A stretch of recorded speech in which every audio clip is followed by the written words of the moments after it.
So look, there's trouble in Chicago, man. So the coach of the Chicago Bears, Ben Johnson, called out his team on Wednesday, saying his players aren't practicing hard enough. And he went on and said, and I quote, I think our practice habits are yet to reflect a championship caliber team.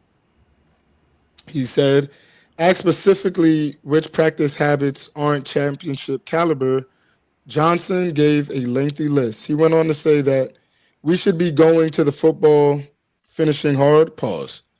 We talk about it all the time with the offensive players that our fundamentals, our finish, and our technique, they need to show up and walk through. They need to show up in the practice field.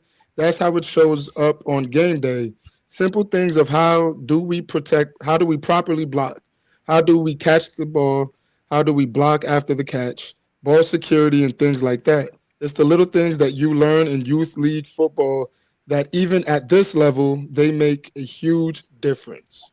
So his comments came after his loss against Detroit, the Lions on Sunday, where they allowed 52 points. So, with that being said, it looks like he low key dissed the team, bro.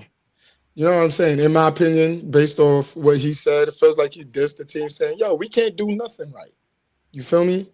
And I don't understand what this championship caliber level he's talking about because I feel like personally they will never be at that championship level caliber that he wants to be at. But other than that, man, how do y'all feel about his comments following their loss against the Lions?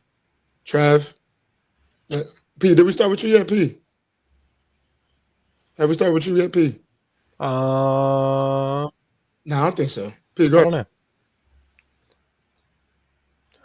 know. I mean, I was just gonna say this is the habit you build up when you be losing a lot. They've sucked for how many years? I know it was like that for. Actually, I don't know if it was like that for us. It might be have been like the players around there, the coaching. They went through a couple coaching changes. The energy's just been bad in Chicago in terms of football. They haven't really won much. I don't even. The last time they were in the playoffs was when the double doink happened. I'm pretty sure, and that was like 2018, 2019, something like that. I want to say. I could be wrong, but it's been rough in Chicago for a minute, and it's I mean, these are just the habits you pick up when you be losing. Trav. Yeah, I mean, they just you said that kind of shitting on a team. It's like I feel like he kind of he played himself. You know what I mean? Because you're the coach. So if these habits are there, that's on you and your coaching staff. You know what I mean? Like that's I mean I feel like that's the culture that you bring or that you're trying to bring. I know he's a first year coach, so it's just might be you know what I mean like the growing pains that they're gonna have to go through. Uh, but a lot of that shit that he was talking about sounds like that's coaching. That's a staff. That's a staff thing. You know what I mean? If you don't have you guys out there playing hard, you know, paying attention, practicing right, that's on the coaches too, bro. Like I mean, I know that we're talking about you know grown men out there. They should know what they're doing, but at the same time, if you're not inspiring them to do that, I think it's a coaching thing. Okay. So, I mean, Chicago's just you know they're not good. They you know their culture is just fucked up. You know what I mean? Like I think we always say that, bro. Like that's one of those teams where they always get you know number one picks. They run through quarterbacks like it's nothing, bro. And it's just that I don't know if it's just a owner thing, GM thing, but they're just it's just not a good organization, bro. So for him to call the practice habits, that's I think that falls back more on the coaching staff. Okay. Ahmad. Um, shit. Sound like he was. It sound like he was. Yeah, sound like he was dissing his whole team. That's what it sounded like to me. In particular, I can't help but think it was Caleb Williams he was talking about, bro. Like he was talking about certain habits that he don't think is championship material, and maybe he was talking about him painting his nails. You know, maybe that's what he was talking about. Like I'm not saying I'm talking about that. I'm just summarizing what he could have been talking about, like petting his dog and shit. Like I'm just not convinced Caleb Williams is the quarterback that the Chicago needs. You know, and we think of Chicago, I don't think of Caleb Williams. You know what I'm saying? They need someone more. I think more rugged. Pause. And shit. Yeah, man. I think he's subbing Caleb. I have a question for y'all. Do y'all think, like, when it comes to poverty teams, and despite whatever sport it is, you know, do y'all feel like it? Okay, because Trav said, oh, maybe it falls on, you know, the coaches, and, you know, it's a culture thing. Do you think sometimes, like, I'm gonna use again? Let's use the Bears for example, or let's use the Hornets. Let's use the Hornets for an example, right? Or the Wizards, right? Do y'all feel like they need a change of scenery? Do you think moving a team from like Washington to another, you know, city helps with that, you know, quote unquote culture change? Or could it be something like teams or organizations are impatient enough, they want to win right now, and they're not letting the team develop the way that they're supposed to develop? How do you guys, what do you guys think it is? Anybody's open. I think both could benefit it. I mean, sometimes moving can help bring fans into a stadium, help jolt it, especially if you move to a place that like is really wants like a sports team. But sometimes it could like reset you even farther back than you are already, especially if you move to the wrong city. Like what's a Paris, Texas? You take a team to Paris, Texas. What's going on in Paris, Texas? I don't know. No offense if you reside in Paris, Texas, but I'm just saying it's a rando city that came to my mind, you know. But like, also, I think to your point, Josh, like you mentioned, that some teams also just want to win because because it is a business at the end of the day. A lot of those owners, a lot of those GMs feel like they need to bring money in, and the best way to do that is to win, obviously. And I think you need like a particular owner that's willing to. I mean, you have to deal with growing pains. You can't win forever. I mean, case in point, Patriots. They're look where they are now compared to where they were 10 years ago. It's that type of stuff. You can't win forever. You're going to have to deal with these growing pains, and I think a lot of GMs and owners have to accept that fact. That if you can stay patient, make sure the right energy's in your team, in your city, you'll be all right in the long run. But you just gotta endure it. Okay. Yeah, and I think the basketball is another thing where it's hard to compare to the NBA and the NFL, because a team like Chicago Bears like is ingrained in NFL history, and it's not like they don't have a problem selling tickets. You know what I mean? All their games are sold out. You know what I mean? It's not like there's an issue with bringing fans in. I think it's just more of an organizational issue and not sticking with. I mean, they drafted Justin Fields and gave him basically 2 years to get his shit right, and then, you know what I mean, got rid of him. And it's like when you're shuffling coaches around and you're shuffling players around, it's like you don't have anything stable. It's just not a stable organization. You know what I mean? Right. NBA, I think you can move teams a little easier. I wouldn't move a team like the Hornets or the Wizards. I think it's just more so they just need like the right. I feel like you had like the right coach go there and maybe the right couple players. I think it'd be okay.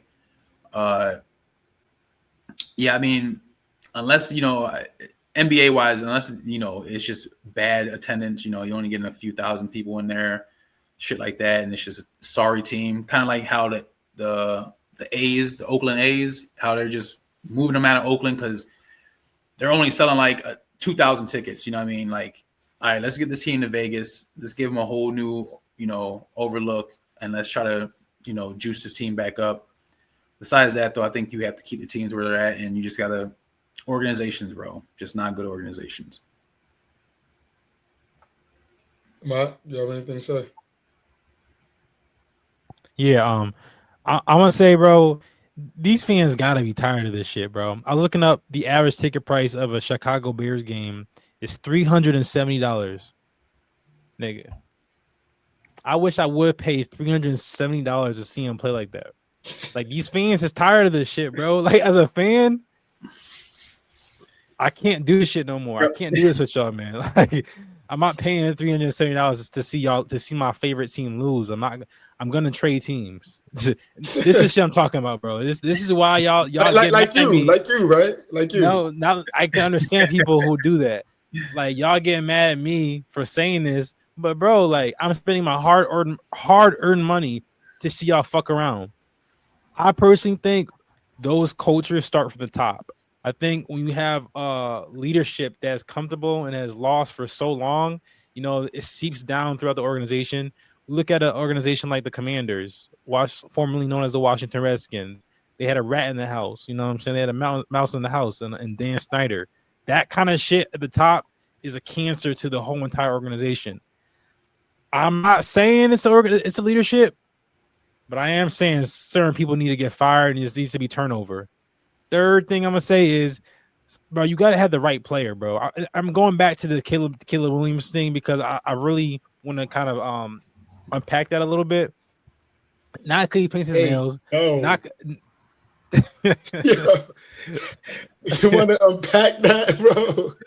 Nah, bro. I want to. I'm gonna. You want to unpack the dude that paints his nails? Go ahead. Word, that's crazy, bro. You got it. You got it, bro. Go ahead, continue, bro. But I don't think he's the right quarterback because, like, bro, you gotta look at someone like, you know, Kobe Bryant. When that player comes to the organization, he brings the mentality that he's gonna hold every single person accountable. I know it's different because it's football, but it's still, like, you need that energy in that organization where he's holding himself to such a high standard that he's not gonna allow y'all to just, you know, call it in like a Ray Lewis. You know what I'm saying? You can tell by that energy, like, he's gonna hold y'all niggas accountable. Y'all can't just come in here on some loser shit because that's not how the team works. They need those three things to establish the culture in that organization. And sometimes my dad used to tell me, everyone can't win, bro. Everyone can't be saved. Some people gotta die.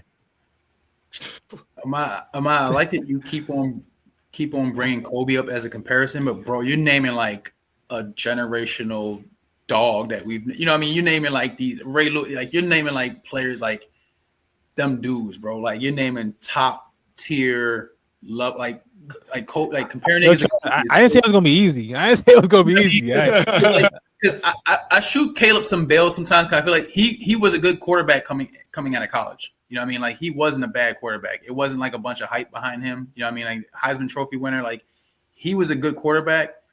I can see maybe location sometimes, but I want to ask you this: what quarterback would you put in Chicago? What quarterback you think would work in Chicago right now? If you could take a quarterback from a team, what quarterback would work in Chicago with what they got going on? Who's a dog in your eyes that you think is rugged enough for Chicago? I can give you one, Ahmad, if you want to hear it. Give me one, P. Help me out, man. I'd say Baker. I mean, yeah. Obviously, that situation isn't good, and he's blessed to be in the situation he is in Tampa, just because that offense is better than the Bears one. But I mean, Baker won. He lit a fire under the Browns' ass immediately when he got there, and he got them like their first win in like 2 or 3 years. So I think he has a dog. He helped lead them to the playoffs. Obviously, that in between time between the Bucks or between the Browns and the Bucks was a little nasty. But I think he is a type of dog quarterback. That's not like Lamar Jackson or Josh Allen, but he's still he's got that dog. Yeah, yeah, for sure. I like honestly like players like Jared Goff too. Like I think he's someone who I see is just more like has that mentality. And honestly, Trav, it don't even have to be generational talent. It's what your boy said, Ray Lewis. It's effort. It's effort, bro. That's what we're looking for. Bring that mentality and effort, and I think everything else will follow.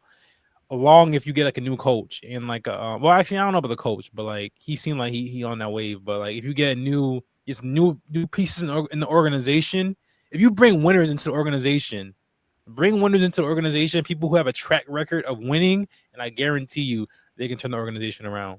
Like the Commanders, but like you said, bro, brought in Magic Johnson and started up top. Yeah, bro, and immediately, boom. Yeah, look at what they're doing now. Because I'll tell you one thing about winners. Winners, I feel like most of the time can identify other winners. They can identify. If you would dog yourself, it takes one to know one. Okay. That Baker was a good pull because he was drafted by the Browns 2018. He didn't play his first game until the third game just because Tyrod actually got hurt. They were down 14-0. They came back and won. They finished that year 7-8-1, which was their best record since 2007. So that was a good pull, Pete. That could be a quarterback like that. That could, you know what I mean, How about Jaden Daniels? gritty enough, you know, that could, you know, lead that franchise. Like an owner that I thought of that we'll have to see how the season pans out. The new owner for the Colts seems like she's spectacular. I mean, she's on the field every Sunday. She seems like she's super involved with the team, and I think that's something so far. I mean, they're 2-0, aren't they? Yeah, they're 2-0. Obviously, last game was, you know, a close one, but I mean, they're 2-0. So it seems like it's making a positive impact. I mean, they got Indiana Jones out there too, balling. So I think she's a good example of an organizational piece that seems to be having a positive effect.